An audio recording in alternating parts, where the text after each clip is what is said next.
Hello, it's Gary reaching out from Elevate Practice Intelligence, and welcome to part 3 of a 3-part series on Sell My Practice. The theme for today is exploring the two main types of external buyers. The first one is a strategic buyer or a special interest buyer. The second one is a financial buyer, usually referred to as a private equity firm. We will not be exploring the two main types of internal buyers, one being a co-worker and the second one being a family member. Before we jump into today's topic, let's go back and revisit two core nuggets from prior videos. So Grow My Practice number 1 and Sell My Practice number 1. It's always important to start with the end in mind and understanding how you want the end game to roll out as a practice owner and which type of buyer do you want to bring to the sale table. It is important, it is the responsibility of the practice owner to create a market in which a soft auction occurs, and depending on those market conditions, either a strategic buyer or a financial buyer will offer the highest bid. So let's unpack the two different types of buyers, and when we go through the qualities of both a strategic buyer and a financial buyer, I'll always be speaking in terms of generalities.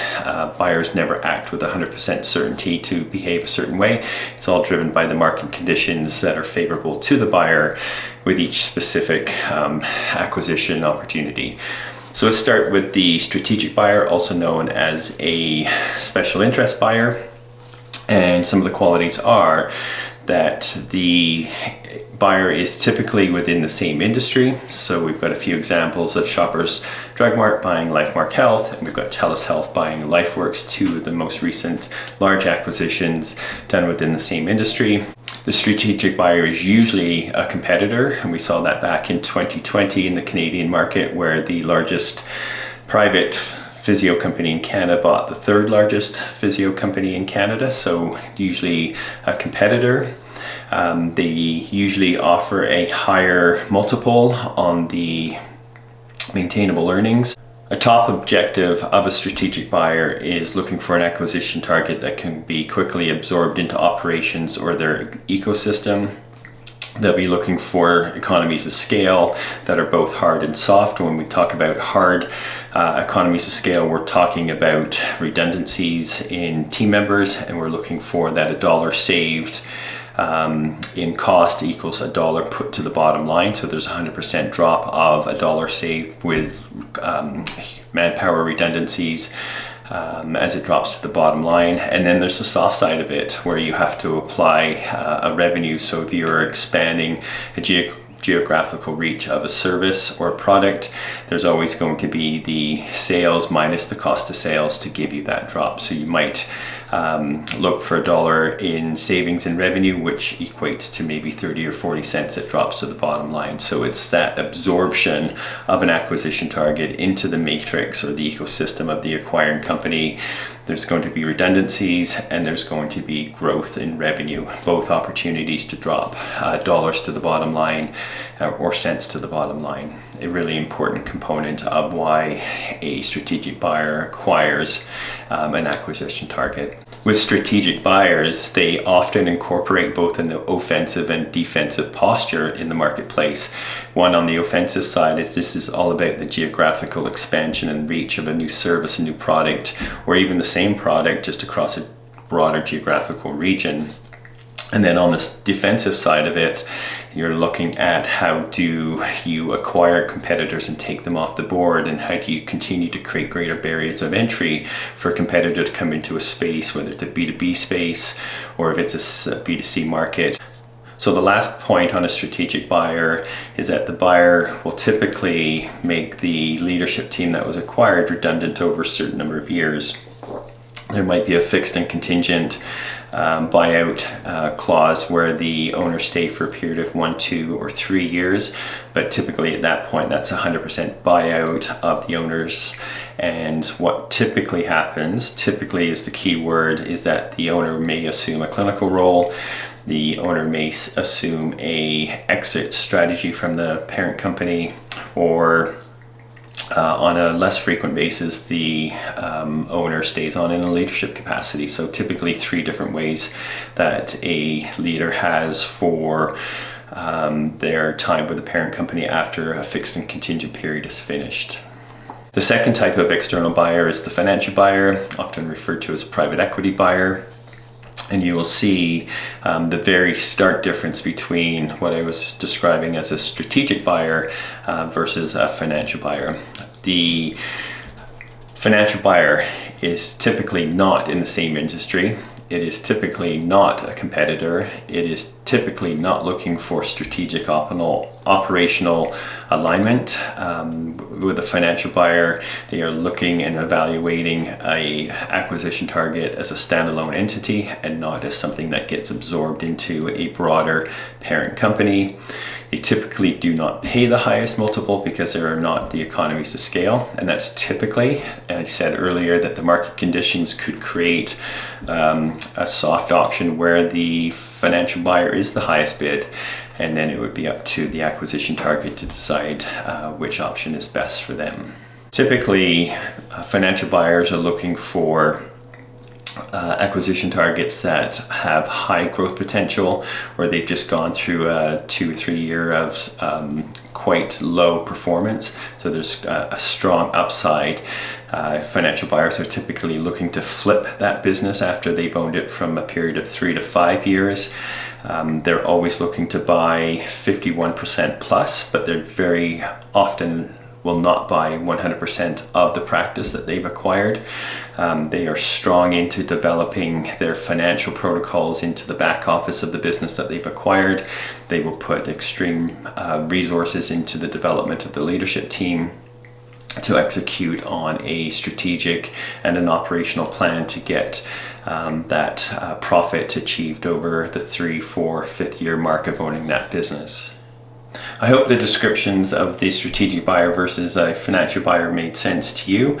If I went back to an earlier point, it is the responsibility of the practice owner to create an opportunity for a soft auction to occur once they are ready to sell their practice, and bringing a internal, external party to the table is very important, and to have a private equity firm at the table alongside a strategic buyer, a local competitor, is important. You never know what conditions exist for that strategic buyer and the financial buyer to raise the price of the practice.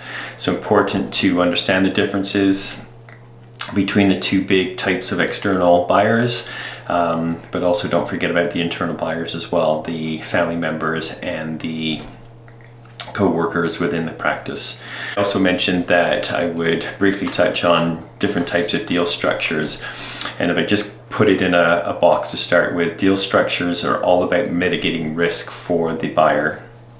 And the more that you want to take at the date of close in terms of cash off the table as a percentage of your earnings times the multiple, the better off you should be as an owner, that you've mitigated all the risks that you can possibly do. The risk of an owner leaving, the risk of clinicians leaving, the risk of that supply chain breaking down, referral sources going elsewhere. If you're wanting to take 100% of cash at close, then be prepared to take a lower price, because the risk to the buyer is huge. So they are looking always for that protection. There are also times when a fixed and contingent deal structure could be beneficial for both parties. If you are a practice owner and you believe that you've got this growth trajectory post-close of a deal that is 1, 2, 3, 4 years out, and the value of your business is going to be worth 50% more in 4 years, then it would be well wise for you to take a very low fixed component of a sale at the date of close. So you might consider 20 or 30%, and put 70% back into the company, so that you've got 70% going on a higher EBITDA number that is forecasted 4 years out. If you're not so confident that you are going to reach extreme growth curve over the next 2-3 years, it might be wise to do a 70-30 fixed and contingent, where you're taking 70% of the value of your business out at the date of close, and you're keeping 30% in to go on a higher EBITDA number, usually on the same multiple. So again, there are many different factors. What you hope for when you do have a buyer, that you've got flexibility in many different terms, and it's not a financial buyer coming in with set terms and directing 100% of the case. So there has to be flexibility between what the seller is needing and also what the buyer is requiring, and never feel like as an owner you're in a position where you're forced to sell. That's a terrible position, because you haven't created the right conditions within that environment to create that soft auction. So just some cautionary points there. There's no financial advice in any of this. It's just general considerations for how well do you know your practice, how well do you know your environment, how confident are you in the growth of your team to do that growth over the next typically 2, 3, 4 years.